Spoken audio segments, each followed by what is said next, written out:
دوسری گزارش کر رہا دوست عزیز بزرگوں، ہمارے دل میں سب سے زیادہ محبت جناب کریم صلی اللہ علیہ وسلم کی ہو۔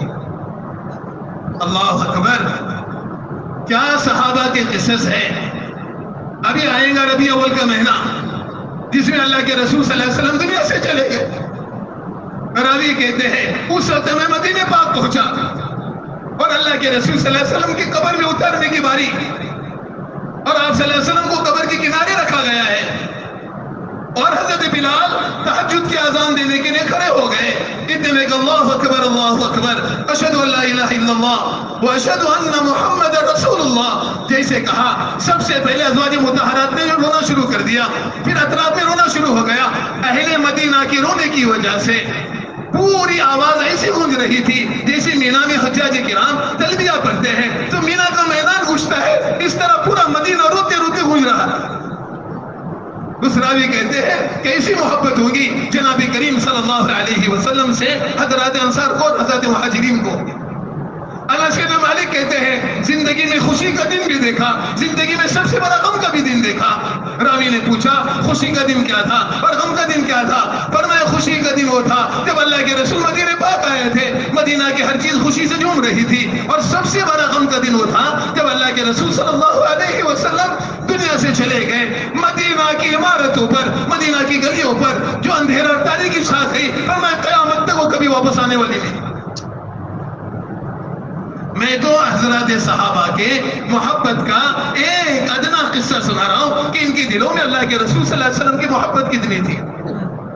اللہ اکبر، محبت کی وجہ سے موت کی خبر سے بھی خوشی ہوتی تھی، محبت کی وجہ سے موت کی خبر سے بھی خوشی ہوتی تھی۔ آپ صلی اللہ علیہ وسلم بیمار تھے، حضرت فاطمہ رضی اللہ عنہا آئی اور اللہ کے رسول نے دیکھا کہ فاطمہ انتہائی غمگین ہے۔ اللہ کے رسول نے کہا بیٹی کان قریب کرو۔ آپ صلی اللہ علیہ وسلم نے کوئی بات کہی تو فاطمہ روتے ہوئے سر اٹھا لیا۔ جب اللہ کے رسول نے دیکھا فاطمہ زیادہ رو رہی ہے، فرمایا سر نیچے کرو، پھر کان میں کوئی بات کہی، حضرت فاطمہ مسکراتے ہوئے سر اٹھا لیا۔ امی عائشہ نے انتقال کے بعد سوال کیا بیٹی فاطمہ اب تو اللہ کے رسول دنیا سے چلے گئے، کوئی راز نہ رہا، تو بتا پہلی مرتبہ اللہ کے رسول نے کیا فرمایا، دوسری مرتبہ کیا فرمایا؟ پہلی مرتبہ میں یہ خبر دی اس بیماری میں میں دنیا سے چلا جاؤں گا، اس وجہ سے ہمارے غم کی وجہ سے میں روئی۔ فرمایا تو مسکرائی کیوں؟ کہ اللہ کے رسول نے فرمایا بیٹی رو مت، میرے خاندان میں سب سے پہلے آ کر تو مجھ سے ملے گی۔ تو کہا موت کی خوشی سے میں ہنسی۔ روایتوں میں آتا ہے کہ 6 ماہ تک اللہ کے رسول کے بعد یہ زندہ رہی، کسی نے اس کو مسکراتے ہوئے نہیں دیکھا۔ اللہ کے رسول کے غم میں روتے روتے 6 مہینے کے بعد دنیا سے چلی گئی۔ ہم سب پر حق ہے کہ ہم سب سے زیادہ محبت جناب کریم صلی اللہ علیہ وسلم کی کریں۔ میں نے دنیا میں سیرت میں اس محبت کا انعام بھی دیکھا، ایسا انعام جو کسی کو نہیں ملا ہے، جو اللہ کے رسول نے دعائی کلمات میں کہا ہے کہ حضرت طلحہ رضی اللہ عنہ جناب کریم صلی اللہ علیہ وسلم کے پاس آئے اور محبت میں اللہ کے رسول کے قدموں کو چومے، ہاتھوں کو چومے، پیشانی کو چومے۔ تو اللہ کے رسول نے سوال کیا اے طلحہ کیا تمہیں مجھ سے محبت ہے؟ فرمایا اللہ کے رسول سب سے زیادہ۔ آپ صلی اللہ علیہ وسلم نے فرمایا جاؤ تلوار اٹھاؤ اپنے باپ کا سر کاٹ لو۔ وہ دوڑتے ہوئے چلے گئے، اللہ کے رسول نے بلانے بھیجاؤ کہ حضرت طلحہ کو بلاؤ، اور اللہ کے رسول نے فرمایا طلحہ ہم بتوں کو توڑنے کے لیے اور رشتوں کو جوڑنے کے لیے آئے ہیں، ہم نے تو آپ کا امتحان دیا۔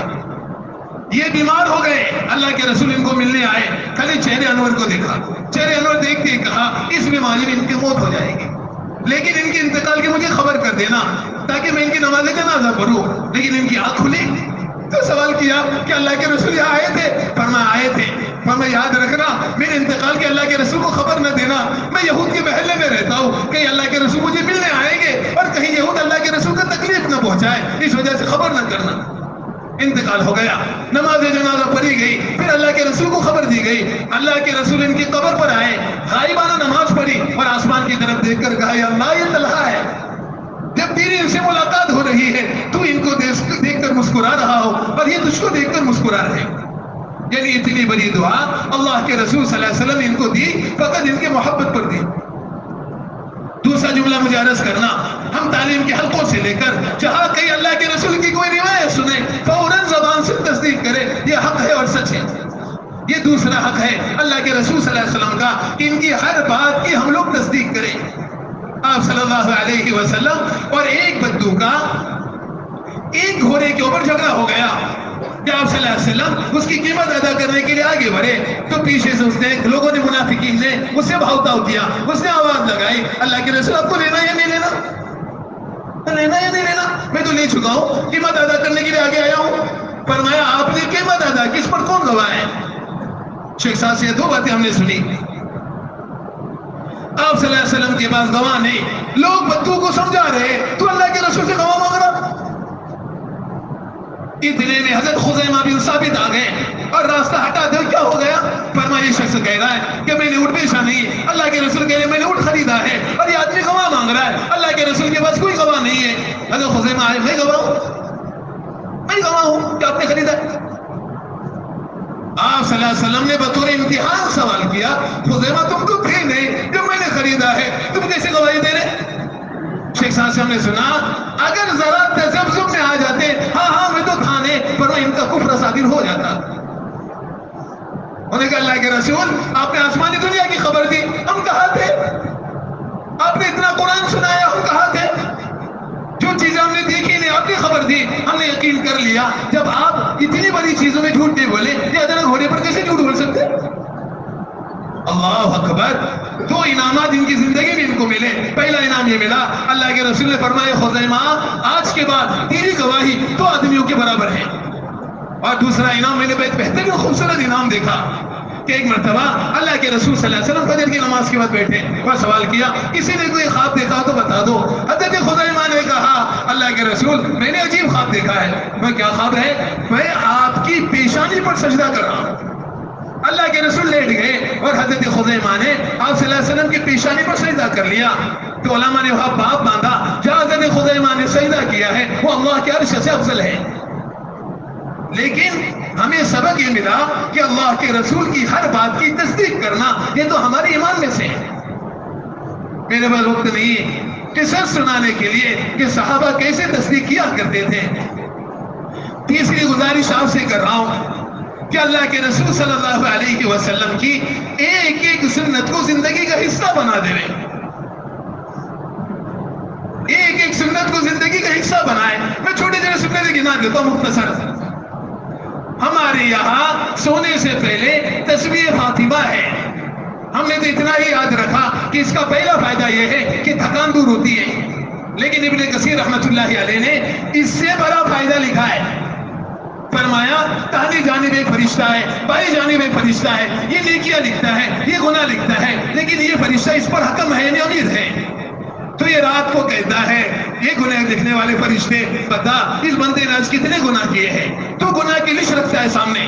لیکن اللہ کے رسول نے فرمایا اگر یہ سوتے وقت سبحان اللہ کہتا ہے تو ایک نیکی کے بدلے میں 10 گناہ مٹانے کا اس کو موقع ملتا ہے. تو ہر نام عمل سے ایک سبحان اللہ کے مقابلے میں 10 گناہ مٹائے جاتے ہیں. اللہ کے رسول نے فرمایا سوتے وقت 33 مرتبہ سبحان اللہ, 33 مرتبہ الحمدللہ اور 34 مرتبہ اللہ اکبر کہو تاکہ فرشتے کو موقع ملے تاکہ تمہارے نام عمل سے گناہ مٹا دے.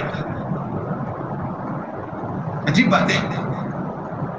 ارے بھائی وضو کرنا اللہ کے رسول کی زندگی کا بہترین شعار ہے. آپ صلی اللہ علیہ وسلم ہر نماز کے لیے نیا وضو کرتے تھے اور روایت میں ہے کہ نیا وضو کرنا 10 نیکیاں رکھتا ہے.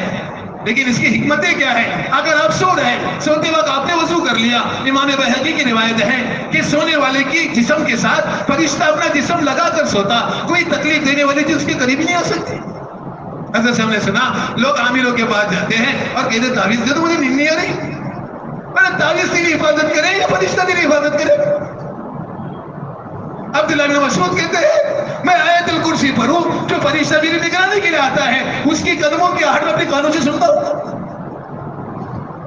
اس کی قدموں کی آہٹ میں اپنے کانوں سے سنتا ہوں, میری حفاظت کے لیے آ گیا. لیکن یہ نتیجہ کس پر ہے؟ فقط وضو پر ہے. اللہ اکبر. لوگ آتے ہیں مولا نیا گھر بنایا ہے اس کی برکت کے لیے تعویذ دو اور اس کی حفاظت کا بھی تعویذ دو. میں نے کہا حفاظت برکت کا تعویذ اللہ کے رسول دے چکے ہیں. کیا دیا ہے؟ حضرت علی فرماتے ہیں جو گھر میں داخلے کے وقت آیت الکرسی پڑھ لے, 40 گھر آگے 40 گھر پیچھے 40 گھر دائیں 40 گھر بائیں سب اللہ کے امان میں آ جاتے ہیں. ارے تو تیری کا حفاظت مانگ رہا, داخلے وقت آیت الکرسی پڑھ لے, تیرے اطراف کے سارے گھر اللہ کے امان میں آ جائیں گے. اور تو برکت کے واسطے تعویذ لٹکا تھا. ابن کثیر کی روایت ہے تو داخلے کے وقت سورہ اخلاص پڑھ لے. اللہ کے رسول نے فرمایا پورے گھر سے اللہ فاقہ اٹھا دیتے, پورے گھر سے اللہ فاقہ اٹھا دیتے. واللہ میرے پاس کیا بتاؤ, حدیث کے ٹکڑے اتنے خوبصورت, ایک ایک سنت کے کیا نفع ہے. آج مسواک ہمارے پاس 10 روپے کی 30 روپے کی حیثیت ہے, لیکن اس کے نفع کس کو بتائے. اللہ کے رسول کی حدیث ہے کہ ایک مسواک عمل کا درجہ بڑھا دیتا. امام بخاری علیہ الرحمہ نے لکھا کہ جو نماز مسواک کے ساتھ پڑھی جائے بغیر مسواک والی نماز سے 70 گنا بڑھ جاتی ہے. اور ایک روایت میں ہے کہ جو قرآن مسواک کے ساتھ پڑھا جائے, آج کس کو کیا ضرورت ہے, وہ برش لے کر پھرتے. حضرت بڑا خوبصورت جملہ ہے, دانت صاف کرنا مقصود نہیں, سنت مسواک کرنا مقصود ہے. ایک مولوی صاحب سے ہم نے سنا, بولے دانت صاف تو کرنا ہے. ارے وہ مدد جو رکی ہوئی تھی کیلے کے نیچے, وہ دانت صاف کرنے کی وجہ سے رکی تھی, وہ مسواک نہ کرنے کی وجہ سے رکی ہوئی تھی. روایت ابھی تم نے سنا اسی ویلے جمعہ کے خطبے میں کہ اللہ کے رسول دنیا سے جا رہے ہیں, امی عائشہ کی گود میں سر رکھا ہے. اتنے میں عبدالرحمن ابن ابی بکر دروازے پر آئے, ان کے ہاتھ میں کچی مسواک تھی. اللہ کے رسول کی ایسی نظر مسواک پر جمی ہوئی تھی. امی عائشہ کہتی میں نے ہاتھ سے مسواک لی اور اپنے منہ میں چبایا اور اللہ کے رسول کو کیا. اللہ کے رسول نے راحت محسوس کی. چھوٹی چھوٹی سنتیں, یہ سارے مجمع سے میں گزارش کر رہا ہوں سنتوں کا اہتمام کریں انشاءاللہ. اللہ معاف کر لے. فجر کی نماز میں جب یہاں آتے نا بڑی مسجد میں, آتے وقت ہر گھر پر نظر جاتی, کاش کہ یہ لوگ ایسے نکلتے نماز کے لیے جیسے صحابہ نکلتے. دو الفاظ ہے حیات الصحابہ میں, مسجد نبوی سی وہی رہتا تھا جس کے بارے میں دو گمان تھے, یا تو نفاق کا یا تو بیماری کا, یا تو نفاق کا یا تو بیماری کا, یا تو یہ منافق ہو گیا اس وجہ سے مسجد نہیں آیا, یا تو یہ بیمار ہو گیا اس کی وجہ سے کہاں نہیں آیا مسجد نہیں ہے. اللہ اکبر. آج اذان کے بعد ہمارے دلوں میں ایسی بے چینی نہیں ہے جیسی بے چینی صحابہ کے قلوب میں تھی. میں کیا سناؤں, اذان کے بعد موبائل ہاتھ سے رکھنا بھاری ہمیں.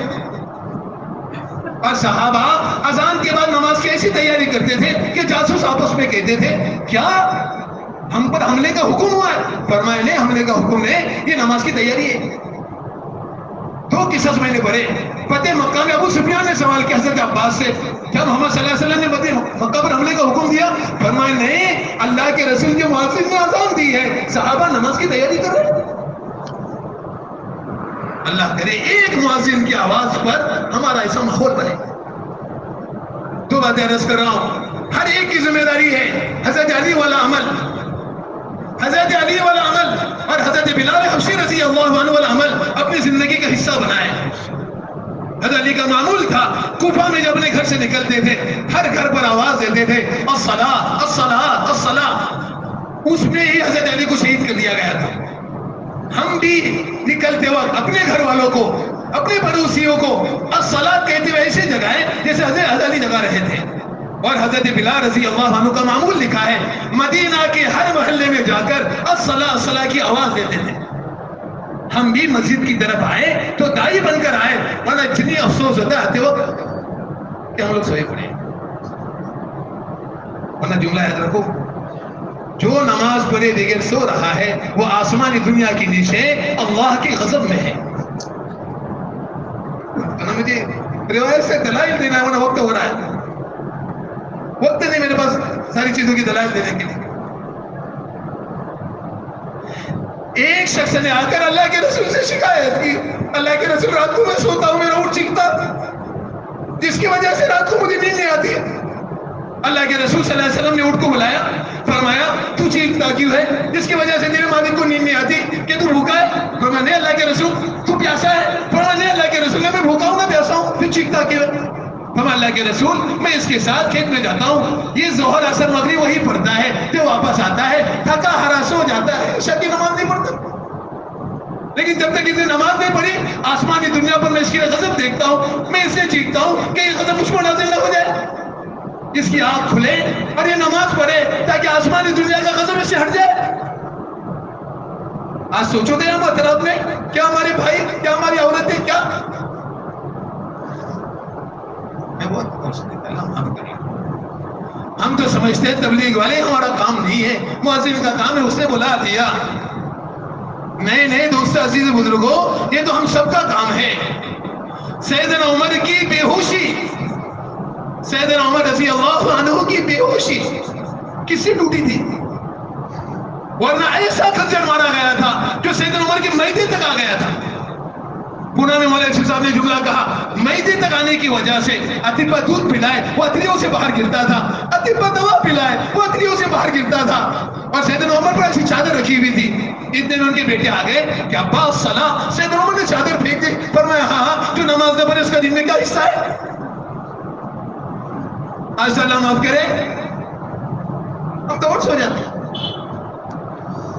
کیا سناؤ، حسن خاتمہ کا نماز سے بڑھ کر کوئی ذریعہ نہیں. فرشتے کے کلمہ تلقین کرنے کا نماز سے بڑھ کر کوئی ذریعہ نہیں ہے. روایت میں ہے اللہ کے رسول ایک انصاری صحابی کے گھر آئے، دیکھا تو ملکul موت ان کے سرہانے بیٹھے ہیں. اللہ کے رسول نے سوال کیا، یہ میرے انصاری صحابی ہے، ان کی روح نکالنے میں نرمی کرنا.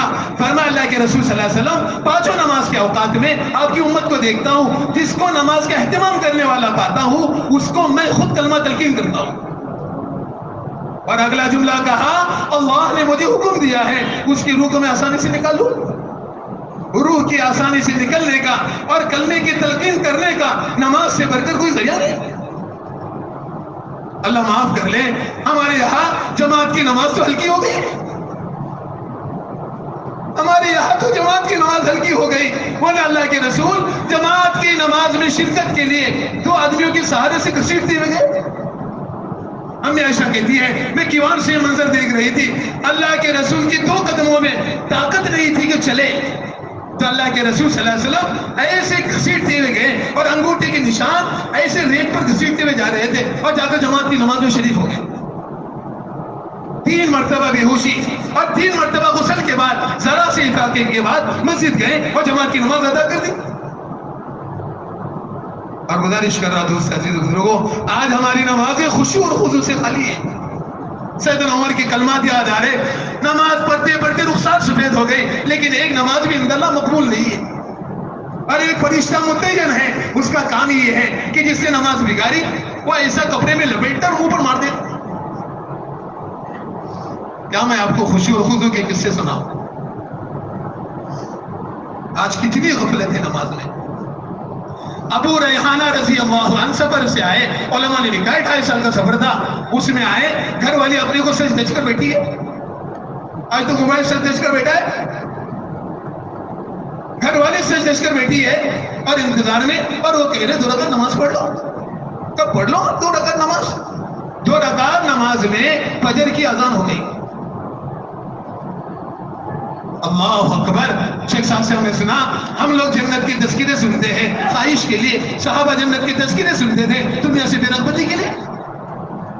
جیسے ہی اللہ اکبر کہا جنت کی آیتیں گزر رہی تھی، اس میں اتنی حسین سجی ہوئی عورت کا پتہ ہی نہیں چلا.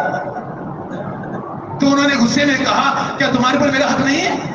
کیا تمہارے اوقات میں میرا حصہ نہیں ہے؟ ابو ریحانہ نے کہا حق بھی ہے حصہ بھی ہے، لیکن تم یاد آتی تب نا.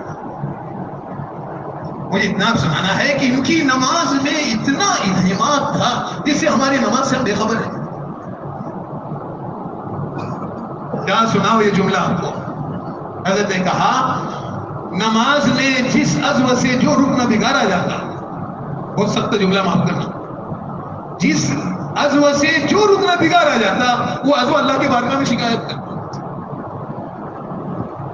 جس عضو سے جو رکن بگاڑا ہے اپنے وہ عضو اللہ کے بارگاہ میں کیا کرتا؟ حضرت نے کہا اگر اس کی شکایت زیادہ ہو گئی 3 اعضاء پر بیماریاں آ جاتی.